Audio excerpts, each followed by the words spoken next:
ఇవే ఇవే జీవన తరంగాలు, ఇవే ఇవే జీవన తరంగాలు, జీవన తరంగాలు.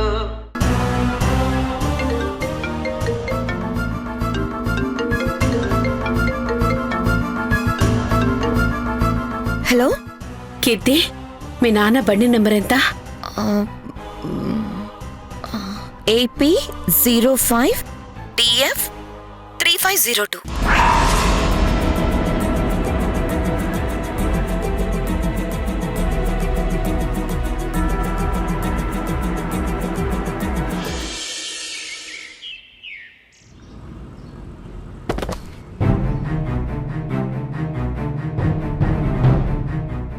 ఈరోజు ఇంత త్వరగా వచ్చావు? స్కూటర్ ఎక్కడా? ఏ స్కూటర్? ఇంకే స్కూటర్ మీదే. హాయ్ అమ్మా, వాట్ ఇస్ సర్ప్రైజ్!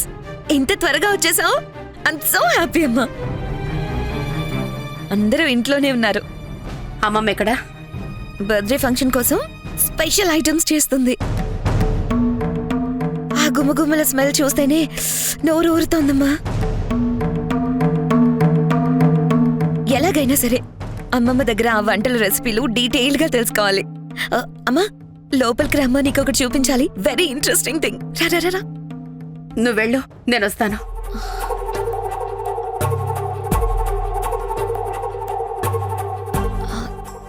ఏంటమ్మా అలా ఉన్నావు? సీరియసా?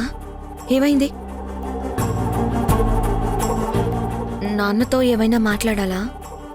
మాట్లాడటం కాదమ్మా, నాతో గొడవ పడకపోతే మీ అమ్మకు నోట్లోకి ముద్దే దిగదు. అమ్మా, ఏమైంది? నాన్న ఎందుకు అలా మాట్లాడుతున్నారు? ఏం లేదులే, నువ్వు లోపలికి వెళ్ళు, నేను వస్తాను. లేదమ్మా, ఏదో జరిగింది. నువ్వు ఆఫీస్ నుంచి త్వరగా వచ్చేసావు. నాన్న కూడా ఎక్కడికి వెళ్లకుండా ఇంట్లోనే ఉన్నారు. అంటే ఏదో జరిగింది. అది ఈ రోజే జరగాల. నేను కాస్త హ్యాపీగా ఉన్నానో లేదో. అదేం లేదమ్మా, నువ్వు అలా డల్గా ఉంటే ఎలా? ఈరోజు నీ బర్త్డే. నువ్వేం కంగారు పడకు. మీ నాన్నతో ఫ్యూచర్ ప్లాన్స్ డిస్కస్ చేసి వస్తాను. అంతే కదా? అంతే. ఏమైందా అని నేనెంత టెన్షన్ ఫీల్ అయ్యాను. మళ్ళీ మీరిద్దరు గొడవ పడితే ఆలిగి భోజనం చేయరు. ఇంట్లో అందరి మూడ్ పాడవుతుంది. పైగా శ్రీయ వాళ్ళని భోజనానికి పిలిచాను కదా. వాళ్ళ ముందు మన మూడ్ ఆఫ్గా ఉంటే బాగోదు కదమ్మా. నిజంగానే ఏమీ కాలేదు కదమ్మా? ఈరోజు ఒక్కరోజు ఏ తప్పు చేయలేదు కదా? నేనేం చేశానమ్మా, ఇక్కడే ఉన్నాను కదా.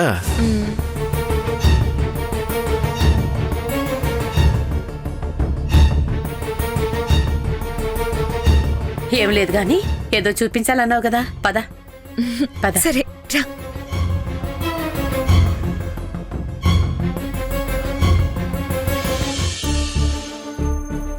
ఏంటో చెప్పు కీర్తి. నీకు మ్యాటర్ తెలిస్తే చాలా హ్యాపీగా ఫీల్ అవుతావు.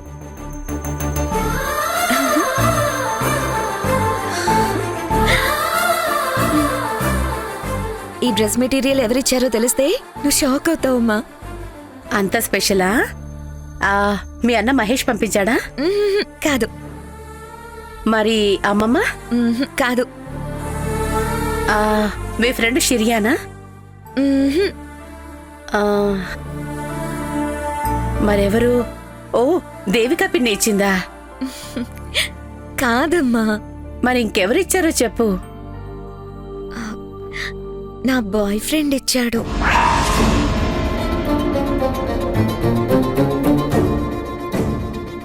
ఫ్రెండే కదా, ఇంకేం కాదు కదా? కాదని చెప్పలేనమ్మా. జోక్ చేయకు. నువ్వు అబద్ధం చెప్తున్నావని నీ కళ్ళే చెప్తున్నాయి. లేదమ్మా, నిజమే చెప్తున్నాను. నువ్వు కోపడొద్దమ్మా. అయితే అది లవ్ ఫ్రెండ్షిప్ తెలియడం లేదు. నీకెలా చెప్పాలో తెలియట్లేదు. ఇప్పుడే దేవిక దగ్గర మాట్లాడొస్తున్నాను. లవ్ మ్యారేజ్ వల్ల తనేమీ సుఖపడలేదు. వయసులో ఉన్నప్పుడు ప్రేమ బానే ఉంటుంది, కానీ ముందు ముందు చాలా కష్టంగా ఉంటుంది. ప్లీజ్ అర్థం చేసుకో కీర్తి. కానీ తనకు నేను మాట ఇచ్చేసానమ్మా. మాటిస్తే ఏముంది, కాదని చెప్పు. మా అమ్మకి చెప్తే వద్దన్నారని చెప్పు.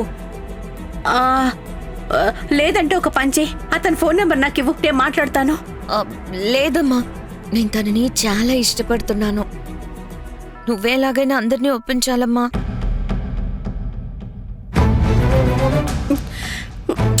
ఛ, అమ్మా అమ్మా ప్లీజ్ అమ్మా. అప్పటికి అమ్మ చెప్తూనే ఉంది, ఇలాంటి ప్రాబ్లం ఏదో ఒకటి తెచ్చి పెట్టకముందే మంచి అబ్బాయిని వెతికి తెచ్చి పెళ్లి చేసి పంపించేద్దామని. నేనే నువ్వింకా చిన్నపిల్లవని ఊరికే అన్నాను. ఇప్పుడు నీకు 23 ఏళ్ళు కదా. ఈ ఏజ్లో నాకు మహేష్ పుట్టాడు. ఎందుకమ్మా ఇలా చేసావు? తెలీదమ్మా. చదువుకున్నాడా? అంత లేదు, డిగ్రీ ఉంది. జాబ్ చేస్తున్నాడు కదా. ఆ, లేదమ్మా, స్టైల్గా ఉంటాడు. ఇన్స్టాగ్రామ్లో రీల్స్ చేస్తున్నాడు. త్వరలో పెయిడ్ ప్రమోషన్స్ కూడా చేస్తాడంట.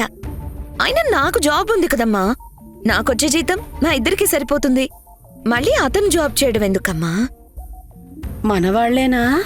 కాదమ్మా, వాళ్ళు నాన్ వెజ్ తింటారు. నువ్విలా చేస్తావనుకోలేదు కీర్తి. ఒక్కసారి ఆలోచించు.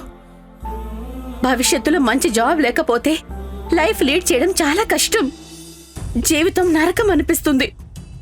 హ్యాపీనెస్ సంగతి తర్వాత, కనీసం తిండి కూడా సహించదు. నా మనసు ఇచ్చేసానమ్మా. చూడ్డానికి చాలా అందంగా ఉంటాడు. చూడ్డానికి మన్మధుళ్లా ఉంటే చాలదు.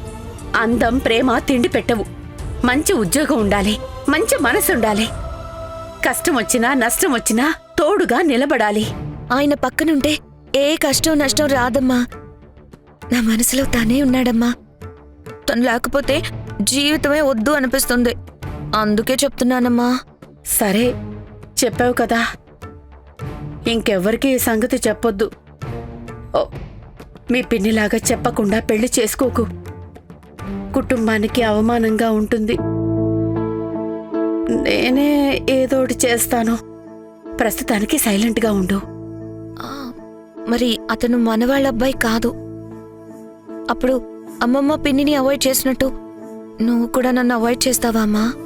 మా ఇంటికి రావా? ఏం చెప్పాలి? మీ నాన్నతో ఉండలేను. అమ్మమ్మగా వయసు అయిపోతోంది. మహేష్కి జాబ్ వచ్చాక నేను నీకు పెళ్లి చేసి తనతో పాటు ఉందాం అనుకున్నాను. కానీ వాడు పెళ్లి చేసుకుని వెళ్ళిపోయాడు. నువ్వేమో వేరే వాళ్ళ అబ్బాయితో లవ్ అంటున్నావు. లేదులే, నేను నీతో పాటు ఉంటాను. అయితే ఇంట్లో మాత్రం నాన్ వెజ్ తినొద్దని చెప్పు. ఎలాగో వంట నేనే చేస్తాను. పిల్లలు పుట్టాక వాళ్లతో ఆడుకుంటూ కాలక్షేపం చేస్తాను. ఆ, మరి నాన్న? ఆయన్ని ఇక్కడే ఉండనివ్వు, ఇల్లుంది కదా. మరి ఖర్చులకు?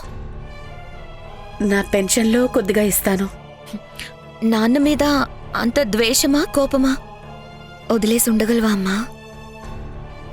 ద్వేషమూ లేదు, కోపమూ లేదు. నా వల్ల కాదే ఇక ఆయన్ని భరించటం. చాలా అలసిపోయాను. దెబ్బ మీద దెబ్బ. జీవితమంతా భరించలేను. ఇంక చాలు. భరించటం కంటే దూరంగా ఉండడం మంచిది. కోపం ద్వేషంగా మారకముందే నీతో పాటే వచ్చేస్తాను. వద్దంటావా?